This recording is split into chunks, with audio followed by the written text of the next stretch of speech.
Welcome to Relatively Sane. I hope you enjoy the podcast, because my mama works so hard on it and makes no money. So please send her money, because I need more toys and more cookies. I need cookies. Okay, I've completely lost my mind. I'm not kidding. It's all going to be okay, you know? Once this is all over, it's all going to be okay. That's very general what I just said, because I really don't know. I just don't know. I don't know when it's going to be okay, how it's going to be okay, but it is going to be okay.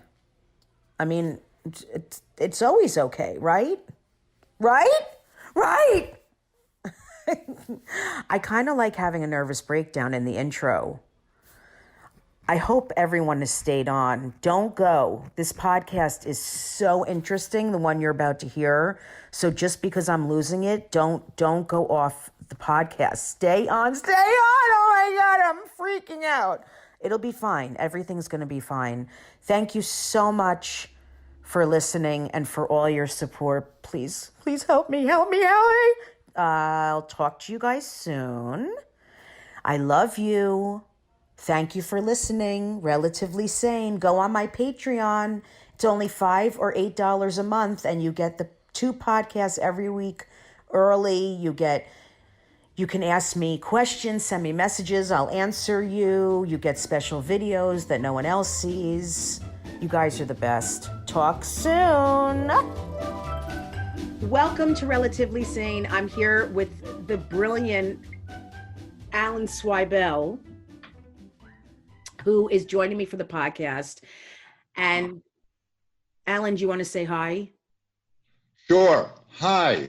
I can't deal with you. Okay. Hi, Jessica. Hi, listeners. Yes. Well, your name on the Zoom says Robbins. So that's my wife. Yeah, I'm using her computer. Do you have your own computer? She has a desktop computer. I've got the laptop. The desktop has got a special filter, so this Zoom thing makes me look like I'm alive. Okay. Are you in Short Hills?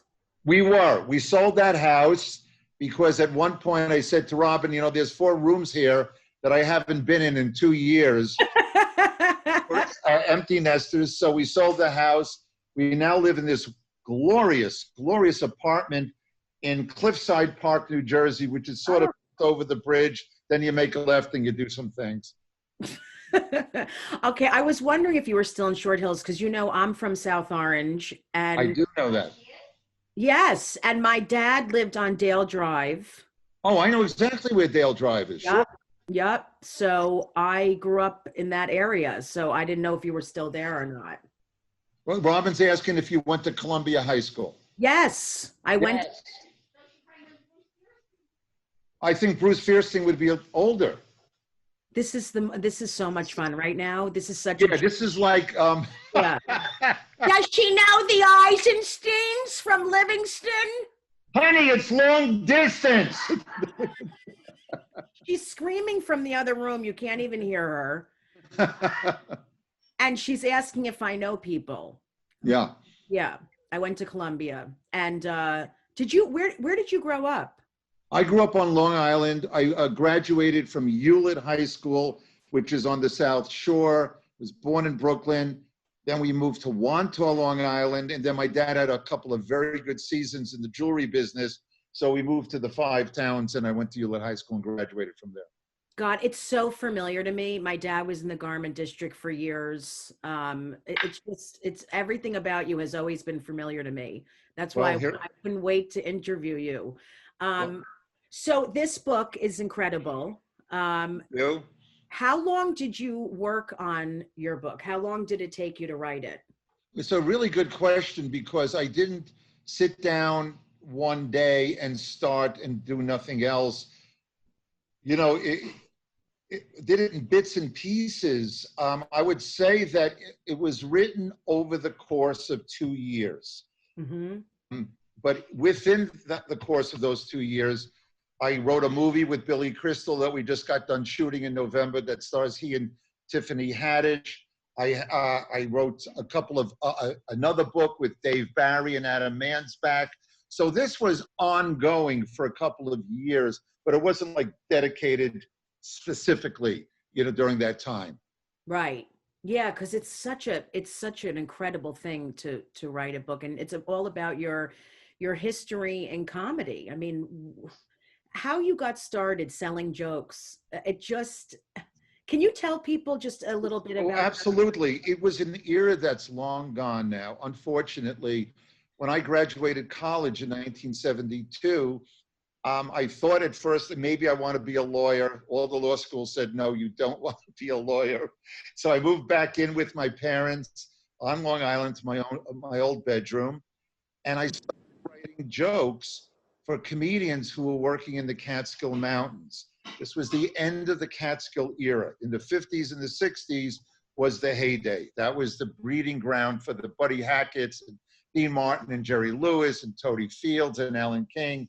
They long gone. They have all had their own Las Vegas acts and their own TV shows. And I was left with the guys who were left behind, okay? And I started writing jokes for them. What are some of those names? Because these are all my family's favorite comedians, the ones that you... Woody Gunty, Mm-hmm. Freddie Roman, Mm-hmm. Dick Capri, a guy named Billy Baxter, a guy named Vic Arnell, a guy named Dick Lord, a guy named Lee Stanley. They were just, I'm telling you, all these Freddies, Mickeys, Mortys, and Dickies I know. that ever lived, $7 a joke they gave me. And I did that for a couple of years. I'd say from when I was 22 to 24, living at home with my parents after college to supplement that great living I was making. I got a job in a delicatessen on Hillside Avenue in Queens. So You fun. sliced it for about 2 years. And that's how I got started as a joke writer for those guys. That's incredible. Now I've performed with half of them. Really? Which one's like Freddie Roman? Oh my God. Well, first of all, I know Freddie Roman very well because he lived in the same development as my grandmother. It's hysterical at Hunter's Wow. Point. So Oh, at Hunter's Point down in Florida. Yes, yes. yeah. So my mom, every time she saw him, be like, my daughter's doing a lot. She really she harassed Freddie Roman. But I met him a bunch and he was a great person. Dick Capri, oh my God. I went on a show with him. I don't know what they were thinking for the richest Jewish older crowd. I went up after him. It was like going up after, like, I don't even, Whitney Houston. You followed the Beatles. Yeah, I understand. I died. They walked out. Half the crowd, I'm not kidding, Sure. got out of their seat. What is this? We paid for this? She's horrible. They were screaming. But so then you did stand up. How did What I did was I got tired of writing for those guys. They were twice my age. Mhm. And, there was other stuff that I wanted to talk about. Nixon had just resigned, and there was Woodstock, and it was Watergate, and that era. It's as if we were the sons and daughters of those guys. So I wanted to speak from that perspective, not from, I didn't want to talk about paving the driveway. Yeah. So I took the jokes they wouldn't buy from me. I made it into a stand-up act for myself. There were 2 clubs in New York at the time, 2 showcases. One was called The Improvisation. The other was Catch a Rising Star. And the plan was to go on stage, tell the jokes with the hopes that a manager or an agent would come in, like the material, and want to represent me in terms of maybe becoming a TV writer, which is what I wanted to do. And that experiment lasted around 4 months. I met a guy who was just starting out named Billy Crystal. He lived a few towns over from my parents on Long Island. He would pick me up every night in his little blue Volkswagen. We'd drive to the city. He'd drive me home. We'd listen to our cassettes. We would critique each other. So funny. One night around about 1 o'clock in the morning, I bombed so badly, and I got off the stage, and I went and I waited for Billy to get ready so he can drive me home. And a guy named Lorne Michaels introduced himself to me. He really liked my material. And he was looking for writers for this new show that was going to be called Saturday Night Live. So crazy. Premiere in the fall. So I went back to my parents' house, stayed up 2 days straight, typed up 1,100 of my best jokes, went back to the city and met with Lorne, gave him this tome, and he opened the book, looked at the first joke, he went, uh-huh, very good. Then he closed the book. I'm up for 2 days straight, typing my ass off, right? I know, that's always how it is. Yeah, and you know, in those days, the typewriter keys were like this, they got. And, but, you know, he kept the book. Obviously, he had to go through the rest of the material and show it to NBC executives, whatever the process was. But on the basis of that one joke that I listed first on the first page, I mean, he has, you know, people who have asked him about it. I mean, he verifies the fact he was smart. I mean, he would be able to tell. And I think it's been your experience too. You hear one or two jokes, you sort of know the person's sense of course, yeah. sense of ingenuity, and whether you want to read the second joke or the third joke, you know. Yeah. And, you know, and a couple of days later, I got a call saying I got this job. Oh my God, that's an insane story. Yeah, it was great. It was every dream come true. You know, my dad manufactured jewelry, and his place of business was on 52nd between 5th and Madison. And when I would go to work with him and make deliveries, no matter where the delivery had to go in the city, I always went by way of what was then called the RCA building in the Rockefeller Center. Mm-hmm. I went through the big lobby there. Johnny Carson had the Tonight Show, and there was a show in the 60s called That Was the Week That Was. There were people in that building doing what I wanted to do someday. Mm-hmm. The day that I reported to work, July 7th, 1975, in that building, every dream that that kid had, this must have been about 12, 13 years later, when I'm telling the story about running the errands, I'm now reporting to work as a TV comedy writer. It was a dream. Unbelievable. It was wonderful. It's amazing. It really is. I had a similar experience, not to get into a whole thing, but I was at the Comedy Cellar performing one night, and De Niro was there. Uh-huh. He just saw me perform and flipped out, and it started this whole relationship. And who would have ever thought that would happen? You know, it's like, it doesn't happen like that anymore. Like Lorne seeing you and giving you a job and asking you to come in. It's very rare now with comedy.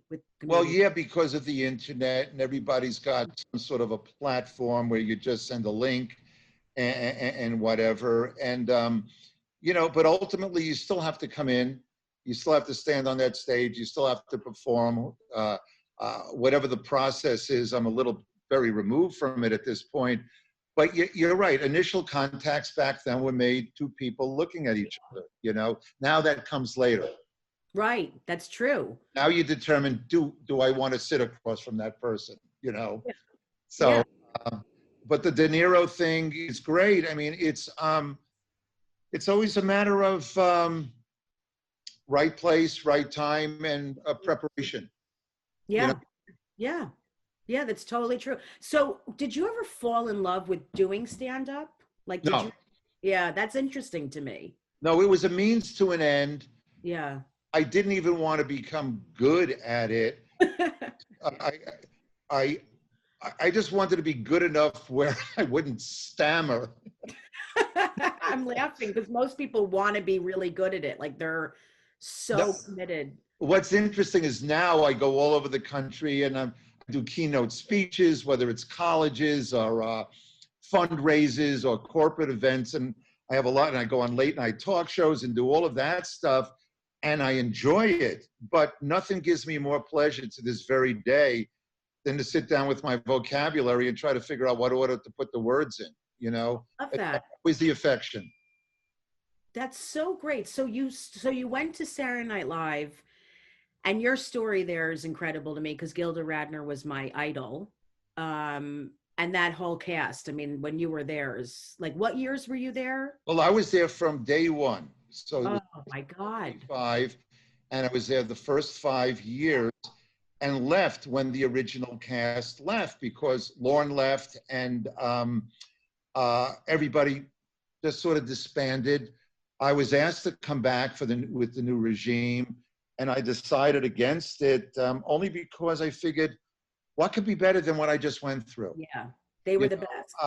And to revamp and be part of that, at best, maybe they'll duplicate. Go, no, I've done it. There was a world of opportunity that was open as a result of being with that show. Robin and I got married. We shortly afterwards had our first child and went, let's try to become a New York writer. But it was interesting because for 5 years, I knew where I was supposed to be and when, because there was a schedule. Yeah. Show schedule, the scripts had to be by a certain time, the read through, the sets had to be, there was a schedule. And now it was not dissimilar to the way it was when I was writing for those Catskill guys. I'm now a freelance writer again, Yeah. Yeah. So that took a little bit of doing that, because now the discipline had to be self-imposed. There was no show that said, you got to be here. There was no audience that's coming in and saying, no, you got to have the script because the audience is coming in at 9 o'clock. That didn't exist. So I had to make up this arbitrary kind of disciplinary schedule, that I would follow. Hard. That's hard. It is hard. It is hard when you're alone and not doing it with a partner. Years later, when I met Garry Shandling, and we started writing together and we had our show, it was easier. We wrote, we knew when the schedule would be, we knew when we had to have stuff by. And that adrenaline, as I'm sure you know, makes you work better for some reason. Yeah. You don't relax and you're just on, the gear is pulled all the way back and you just go. But there was a gap between then. Yeah, I wrote a book, but I wrote it at my leisure. So it was published, but it was like, you don't have to have it in by Thursday. Even the plays that I did and whatever I did during those intervening years, I had to make up my own deadlines. Mm-hmm. Yeah, that's hard for me. I do much better when someone's on top of me, and I know when I have to have things done by. Sure. Yeah. So how many books have you written? A lot. This current one, Laugh Lines, is the 11th. I can't believe I saw that. I'm like, your life is unbelievable.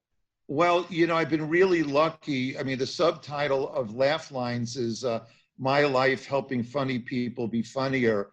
And where the joy has come is from meeting people with whom I have a similar sensibility, but it's different enough where the alchemy makes us create something that neither one of us could have done alone. Right. I had it with Gilda. I certainly had it with Garry Shandling. I have it with Billy Crystal, Martin Short. I write a lot now with Dave Barry. We make each other laugh. Mm-hmm. The overlap is enough to attract you to each other, but the differences are also intriguing enough to go, oh, I wouldn't have been able to think of that. Oh, that's pretty cool. Yeah. It's beautiful when that happens. It is. It's magical when it happens, isn't it? When someone gets you and you get them. Yeah. Besides, of course, Saturday Night Live, what is your favorite project that you ever worked on? I know there's so many, but is it one of the Broadway show? What? Well, I would say the Shandling show was very exciting because it was beginning of me and Garry, and we did 72 shows, and oh my God, beginning of cable comedy. So they gave us just basically an arena to fill with whatever we want. So for me, it was like lightning striking a second time.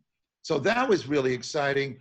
But I would think that collaborating with my pal Billy Crystal on 700 Sundays, which was a one-man Broadway show that he did, was especially rewarding because, not only was it successful, we won a Tony and all of that, but Yeah. it's my good pal.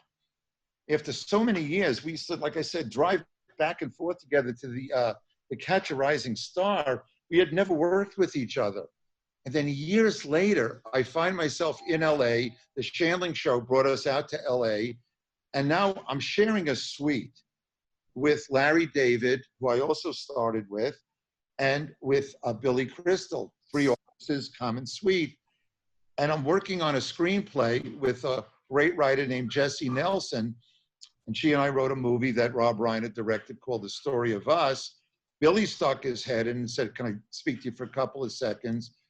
I excused myself, went to his office, and we had never worked together. Mm-hmm. I said, "Listen, I'm thinking of doing a Broadway play called 700 Sundays. Would you like to work on it with me?" And I said, just let me know when. I mean, what was special about it is, for those of you listeners who don't know what 700 Sundays is the title, Billy's dad worked 6 days a week. Mm-hmm. The day that his dad had off was Sundays. So that was their day to go to ball games, go bowling, go to Long Beach or whatever.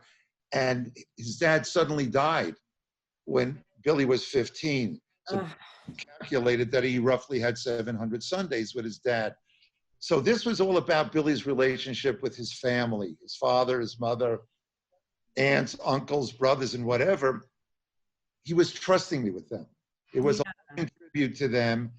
And the fact that I had to take care in terms of treating them with respect, Mm-hmm.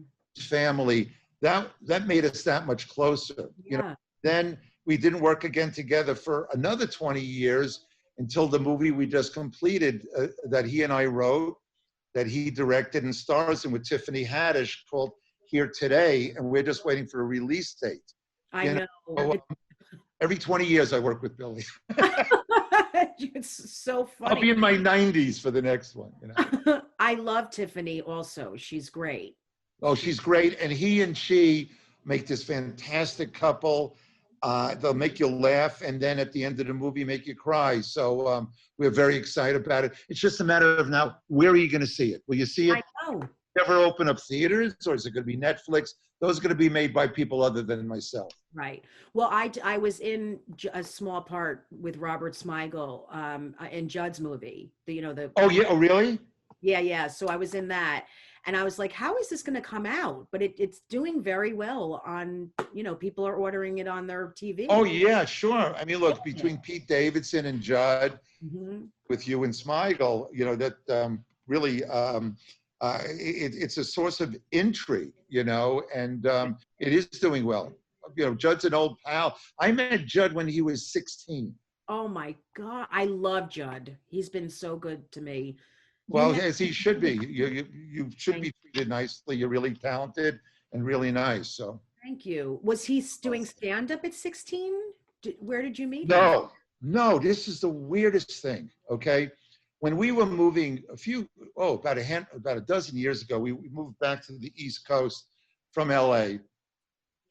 And so we're packing and throwing shit out and, and whatever. Robin runs across a letter. And it's written, the date on it is 1980-ish, okay? And it's written by this 15-year-old kid who wrote to Dear Mr. Zweibel, thank you for being on my high school radio show. Basically said, thank you for coming out on the Long Island Railroad in the snowstorm. Thank you for getting, and he lists people that I got as guests for him. Yeah. Went to me, and he made the vow at the end that if I ever make it, I'm going to treat people as nicely as you did me. Sincerely yours, Judd Apatow.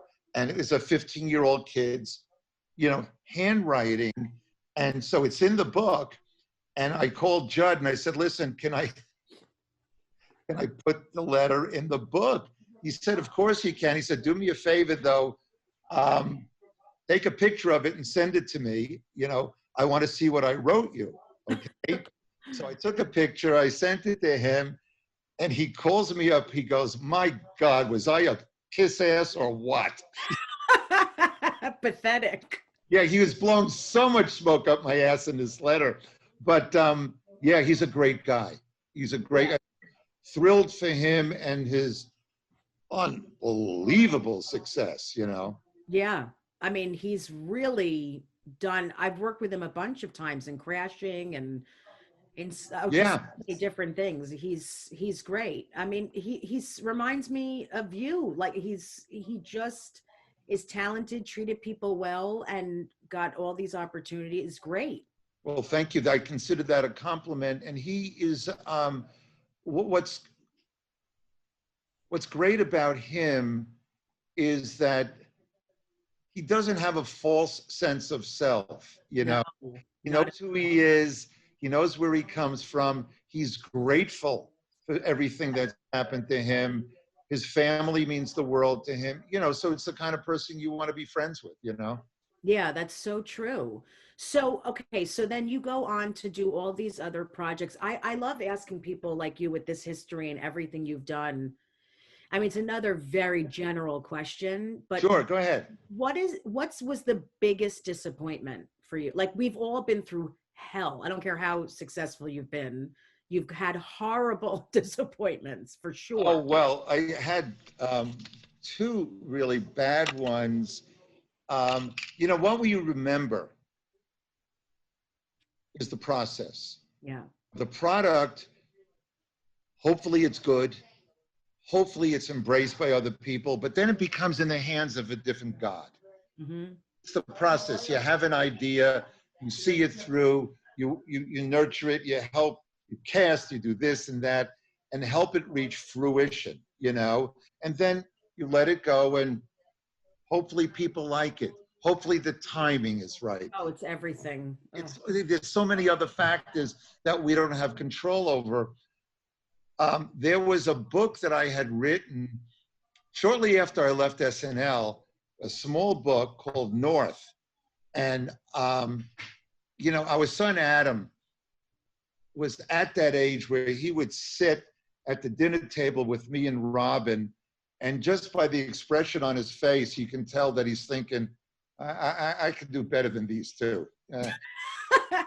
So I had this idea for a 9-year-old boy, I called him North, who didn't feel appreciated by his parents, declared free agency, and went all over the world offering his services as a devoted son to the highest bidding sets of parents. It was a sweet story. Yeah. The book came out, and the book just did okay. But I sent the galleys to Rob Reiner. Rob had hosted the third Saturday Night Live ever, and we stayed friends. But all I wanted was a blurb, cover. Rob had done a Spinal Tap. He directed, he was in the middle of directing A Few Good Men. He had done When Harry Met Sally. And he said, listen, I would like to do this as a movie. Well, this is a writer's dream. You write a book. I moved my family to LA. I'm hired to adapt the screenplay, and it becomes this $50 million movie. Oh my God. Bruce Willis, Elijah Wood, Julia Louis-Dreyfus, Jason Alexander, my old friend Dan Aykroyd. There was an 8-year-old actress in it, a young girl, her first movie role named Scarlett Johansson was in it. Crazy. It was the greatest night of my life. Flew my parents from, there were 2 less Jews in Boca that night. We flew and big night. And then the next day, the reviews come out. Oh. Ebert, who was the biggest, probably the most influential reviewer in the country, critic at the time, reviewed North. I have it in my wallet to this day. It's in the other room. But in the review, there was one paragraph where he said, I hated this movie. Hated this movie. Hated it. Every stupid whatever. Hated every, hated the audacity to think that other people would actually be entertained by it. He heard hate 14 times. So we're living in LA where everybody roots for everybody else's failure. And, and you're embarrassed. And, even people who are well-meaning, like my dad would call up and go, don't read Time Magazine, page 67, column 3, right next to the Subaru ad. He said, why did he give you a new asshole? I don't even know about the Time Review. People call up, they would, extend their condolences. It was a big shiva call. I was just going to say, it's a shiva. It's a shiva. Yeah. And what was disappointing about it was, look, now I read that review on TV. Now I read it when I do, I just said it to you. Right, I read about it, I was laughing. I mean, it's so... But was horrible at the time is prior to that, for the most part, I was part of a team. I was part of a gang of writers at SNL, Shandling and I, okay? So here it was me, it was Rob's movie. He was the director, but I wrote the screenplay based on my book. So I was pretty exposed. And I got my ass handed to me.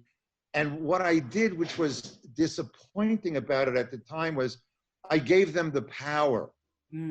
Bothered me. To the point where I became paralyzed a little bit, doubted my worth as a writer and my abilities, and ultimately shook it,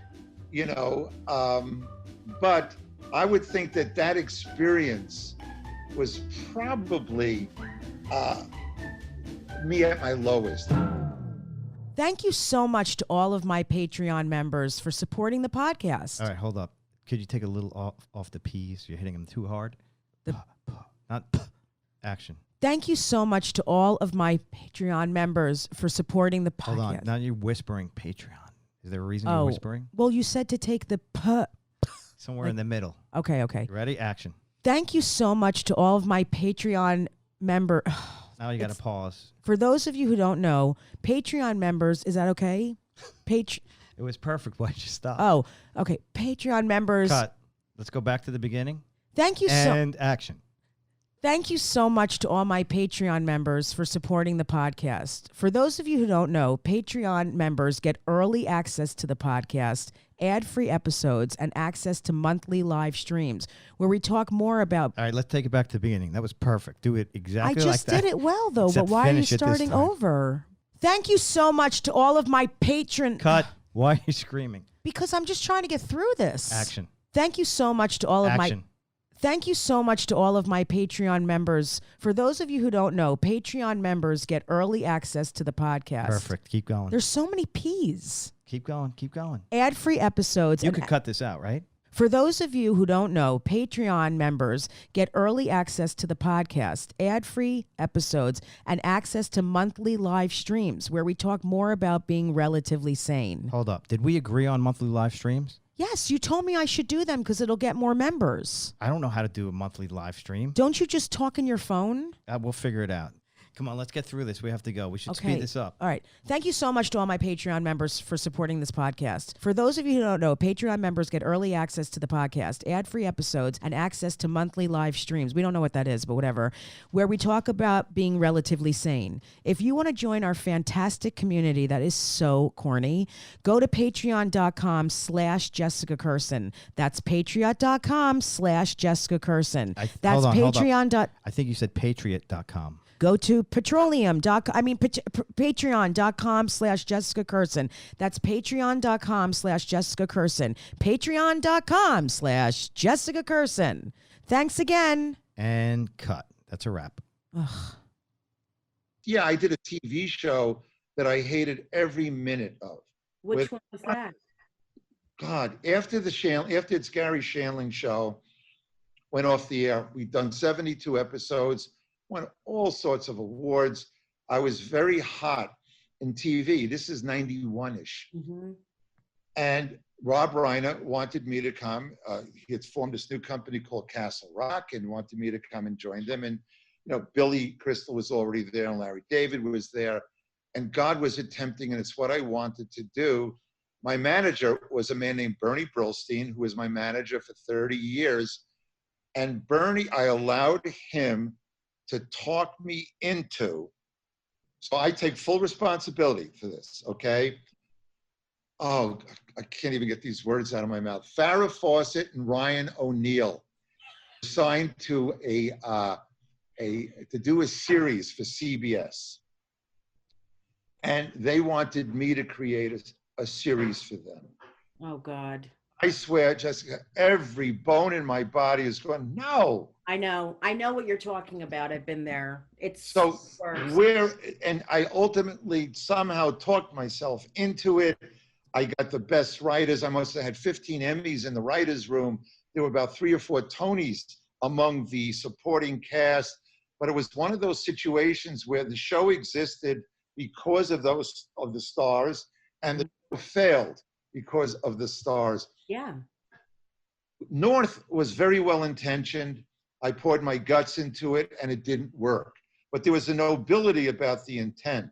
Mm-hmm. This TV series was called Good Sports, was fraudulent.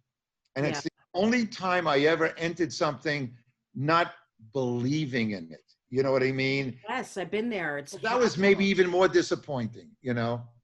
Yeah, because you did something you knew you shouldn't. It's like you go against your gut, and Absolutely. it never works out, ever. It never works out. There's a fraudulence to it. Yeah. I mean, this is such a smaller example, but when I did the Comedy Central roast, I didn't want to do it. And I knew it was not for me. I knew I wasn't going to feel comfortable. Right. I knew it just was so not something I would ever, and I said yes, like an idiot. And it was horrible for me. Horrible. Who are you roasting? Well, I did at Jeff Ross's show where I had to roast another comic, like we went at each other, but it was Okay, sure. mean-spirited, and it was so not something I wanted to do. I mean, I wanted to walk out right at the taping. I almost left right before it taped. Oh my God. So that must have been so difficult for you to be sitting there knowing you were about to get up and do something. Horrible. Wasn't dinner. No, I feel for you because you're really funny. You're You. immensely talented. And if you know what is outside of your comfort zone, you really don't want to go there. You know what I mean? Let me do what I do. And if my comfort zone expands over the years, that's fine. That's growth. Okay. Yeah. But the moment you feel it, I know what you felt. It's terrible. Yeah. I mean, thank you. I'm talking to you and I'm thinking you're like me because you're in this business and you're a writer and you've been around so many, and there's, you see everything, right? I'm sure you're an empath. Sure. You feel everything that's going on around. Like I can walk into a room and feel sad because someone next to me is depressed. Like I'm really. We're really receptive. I mean, look, for us to do what we do effectively, Mm-hmm. to expose ourselves, we have to open up and allow everything to come in. So that includes observations, but there are joyful ones, and there are sad ones, and there are scary ones. And in order for us to be in touch with ourselves and to write or perform from that place, we have to be able to access it. Mm-hmm. Oh, when the bad stuff happens, we're still exposed and we can't shut it in time. I know. And it hits us badly. Yeah. Have you done like therapy in your life? And because you sound like someone who's been, she's laughing. I thought that Robin couldn't hear us anymore. Have you done therapy in your life? I've been married to 40 years. That kind of laugh I've never heard before. She said that's such a good question. Yes, I have. I have, but here comes the but. While I think it's good and necessary and help give perspective and everything, I think you're also wired a certain way. Yeah, I agree. What I mean? So therapy is a helping coping mechanism and what to stress, what to disavow. And I'm not, and it takes a long time. Mm-hmm. But I think that if we're wired in such a way where you can walk into a room and feel sad because you see somebody in the corner with a foot that's a little bigger than the other foot, and you How did you know that's what I got sad about today? It was just one of those lucky Zoom guesses. So we're very similar, though. We should be friends. We should hang out. No, well, we've said that a long time ago. You saw me at Gotham and said you. Yes, I remember going up to you afterwards. Sure. Yeah, I've talked about that in interviews and stuff. It was a huge moment for me. Oh, I'm happy to hear that. No, I was attracted to you. I remember sitting there going, God, she's funny. There was a lot of people on that night, right? Yeah. It was like probably a new talent show, and I went up at the end. You were there with Dave. What's his name? Wait, you were there with a comic who went on. I can't remember who it was. Gee, but I wonder. Yeah, I'll think of it. The reason why I asked about the therapy, well, my mom's a therapist in South Orange, and I've been in therapy my entire life. I went to ESTA 10 years old. Wow. Yeah. It's a great story. I'm going to tell you quick because this will go into a show one day. I had to go. I was 10. My mother sent me with all her Jewish friends' kids, all the therapist kids. And they gave me a microphone and said, you haven't spoken. You know, what's going on in your family? I said, well, my parents fight all the time. It's horrible. They're miserable, whatever. The next thing you know, I'm walking on a stage with a huge sign around my neck that said victim. Wow. Isn't that incredible? That's a great story. It's a great, yeah. So with all the therapy, I feel the same way you do. It's like there's certain things I'm always going to have. I can't change them. It's a matter of levels. You know what I mean? What to emphasize, what to put over here, because we have to function. I know.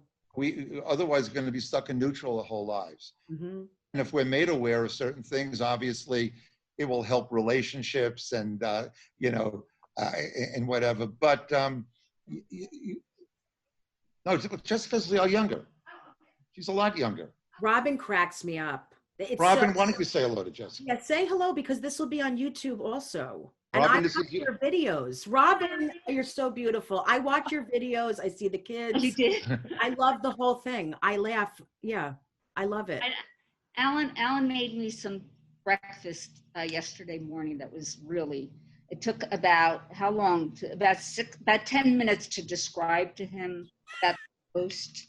What went on top and what, it's a tomato, it goes on, first you toast it, then you toast it again with a tomato and a cheese, then you take it out, and then you put a little... mayo. No, before the mayo was the garlic yeah. salt, and then the mayo, which is what holds down the avocado that went on top. What were you making? Garlic salt? What was... A little bit, just for flavor, but he...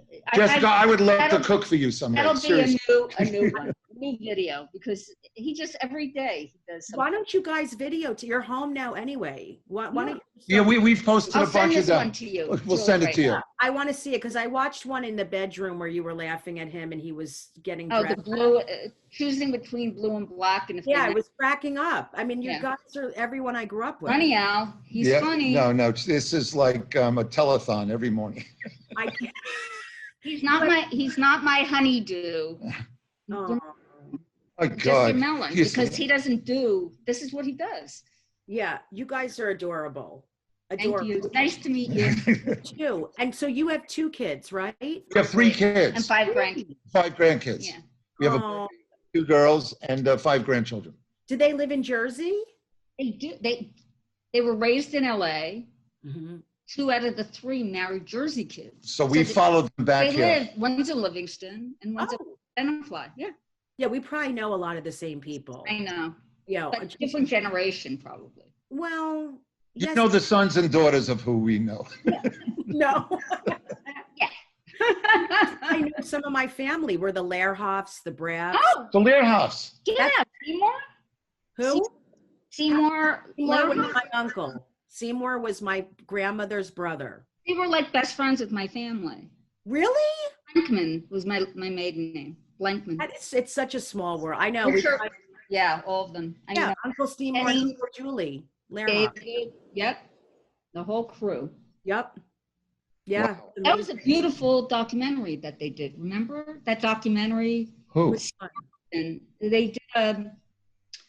It was a while ago, but it was like about the Lehrhoffs. There was a Their history. documentary about the Lehrhoffs? Yes. Yeah, it was on PBS. I'll pull it up. I'll send it to you. We're going to send you a lot of stuff. A lot of stuff. No, I'm gonna get tons of A shit. big box is going to come. I got to go to the dentist. Okay, I'll see you later. Bye. My cousin's a dentist in Livingston, Farbman. Uh-oh, better not say his name. Okay. Jesus. I know, Alan. It's a lot. It's always. But you want to know something? I think that when we die, God sits us all down. Yeah. He gives me back my lost drawer. Okay, first thing he says, okay, all right. Who slept with who? Okay, let's get this out of the way. You know, and you look around and you go, I knew it. Really? Okay, get that out of the way. Then if you're allowed one question, the Kennedy thing. Was it the grand? Was it the FBI? Who did it? You know, and then it becomes the Jewish geography thing. You know, she just wanders over here and the Lehrhoffs are resurrected. Yeah, my uncle was best friends with her family. I mean, it's just, we all know each other. We Yeah. have to stick together anyway. I mean, things are not looking too good right No. now. We're not in a power position right now. We got to band together. I think we're in deep shit again. We're really swimming in it. I don't trust that Jared's going to get us out of this one.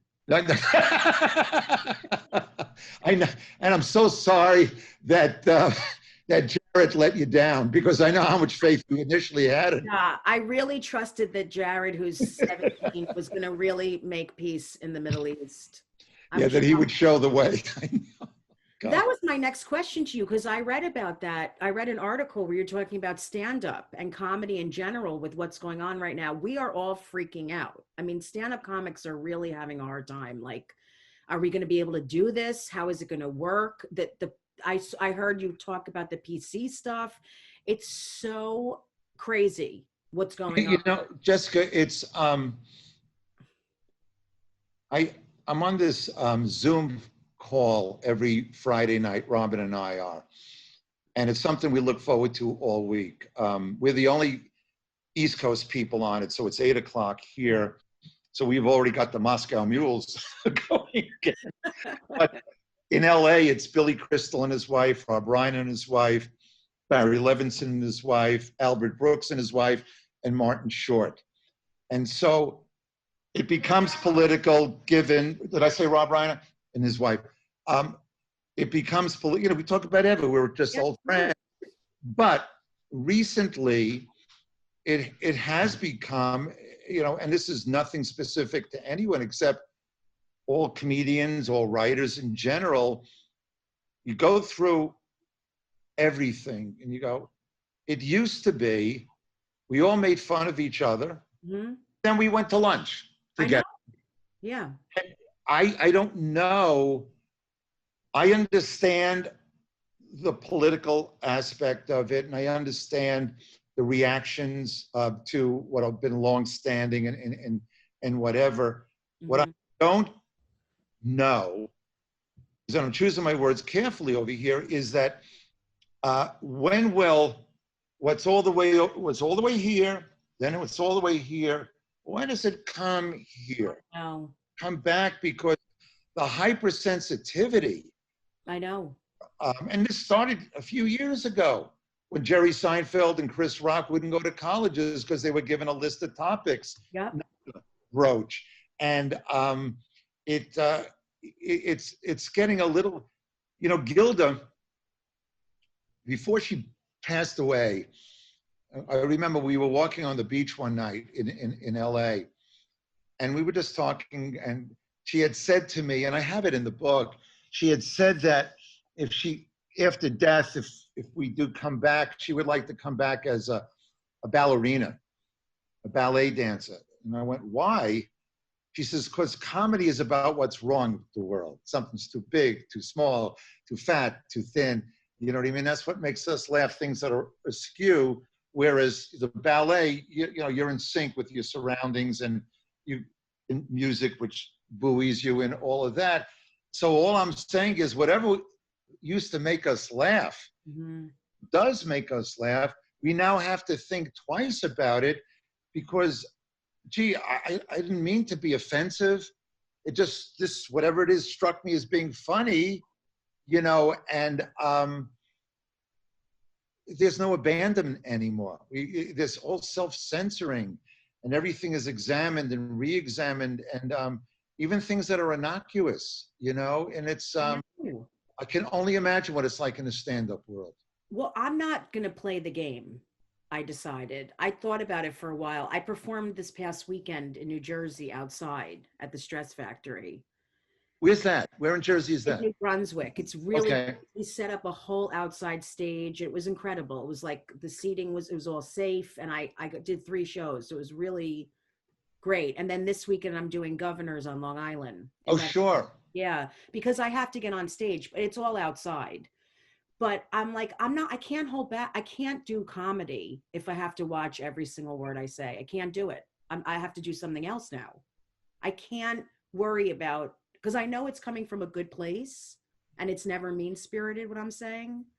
So I just am saying what I'm saying. Good for you. Good for you, seriously, because I think that audiences, they must find you very refreshing in this particular day and age. Die laughing. And they die laughing. Oh, good, we're allowed to laugh at that. Yep. And that's a huge release. And look, if things were politically always this quote unquote politically correct, we wouldn't have the 2,000-year-old man. Look at all the things we wouldn't have, okay? Because people were just a little bit naughty. You know what I mean? But it was okay. I know. I wouldn't, you know, somebody pointed out on that Zoom call, I can't remember who it was, said that in today's day and age, I couldn't write Rosanna Dana for Gilda. Okay? I've thought about that stuff. So you think about characters, you think about jokes, and you know, and you look at the backlog of material, whether it's HBO or any of the other comedy networks, or going through their files. Oh, we can't show that episode. We got to put this one on a shelf or do that one on a shelf because we had a joke about this, we had a joke about that. And I don't remember it being mean-spirited. I remember being 99% of the time, it's not. It's homage half the time. It's having fun with the, you know, it's, and I just hope that eventually that there'll be a sense of sanity will come back, you know? I hope so too, because this is, I'm telling you, the comics that went up before me were just telling jokes. And then I go on, I'm like, this is horrible. Fucking horrific. Look around. This is the most depressing energy I have ever, and they all of a sudden they started laughing hysterically. You woke them up. Yeah, sure. I'm gonna die. Everyone's overly sensitive or mean-spirited. Everyone, I was like, I went crazy. I was. Good for you. Because I feel like people need us to tell the truth, and you just can't censor comics. It's not gonna work. Good for you. And you want to know something? They need someone to tell them the truth, and they also need to laugh. And they need to know they're allowed to laugh. So by you talking the way you talk about the way you are, because you're so funny, and what you talk about, you are giving them the opportunity to laugh, where people who are just so antiseptic now, and we know that's not funny, and it's frustrating for everyone involved. So good for you. Thank you. I mean, I'm sure you guys talk on your Zoom call constantly about what's going on in the world. And I think it's all going to end up being, I know it's going to end up being okay, but I think it's going to take a while. And I think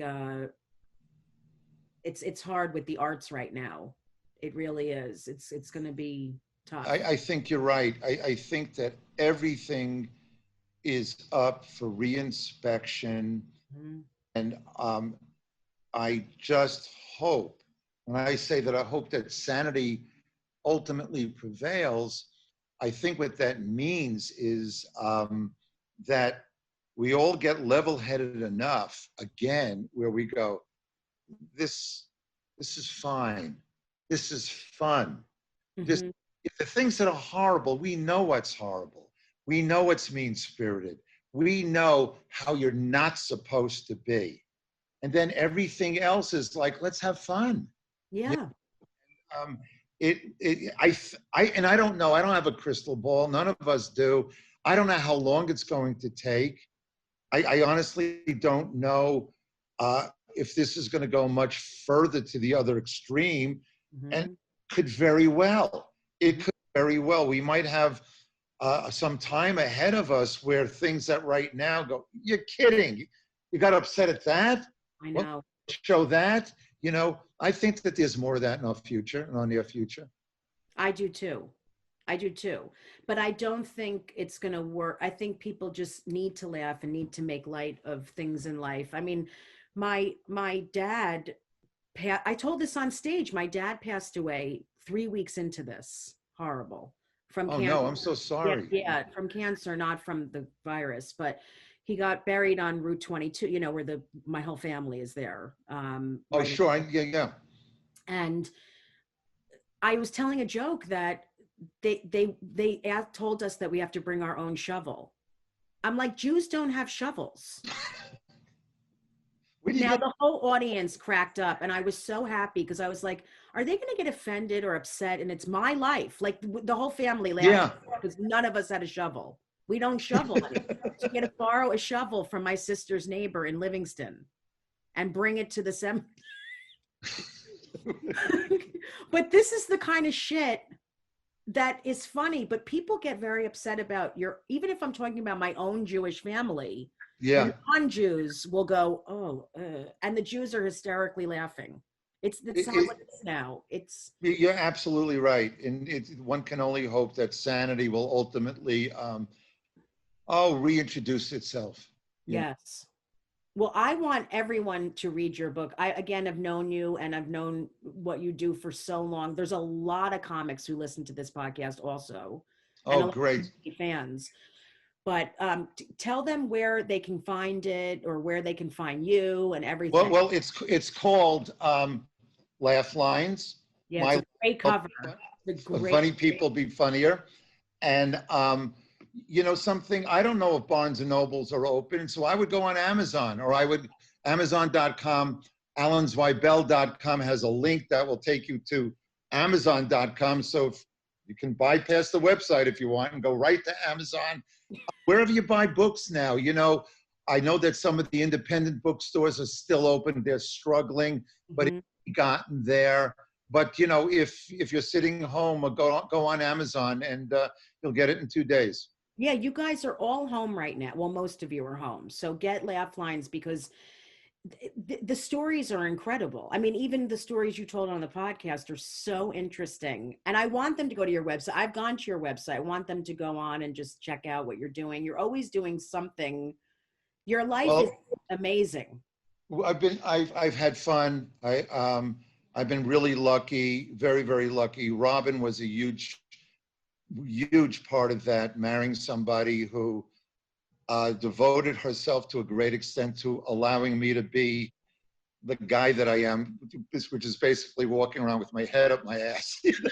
Yeah, that's a big part of it, is having a partner that really supports you. It's huge. Absolutely. So, you know, the English have this expression that, you know, when one person asks another, you know, how you doing? And the other one says, well, not bad considering the odds.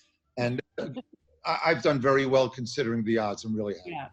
Yeah, you have a beautiful family and a beautiful life. And I'm so grateful to have you. Well, thank you for having me. This is a long time coming. And when this is all over, we'll have lunch. Absolutely. I would love it. I can't wait. Thank you so much, Alan. My pleasure, Jessica. Thank you for having me. You're great.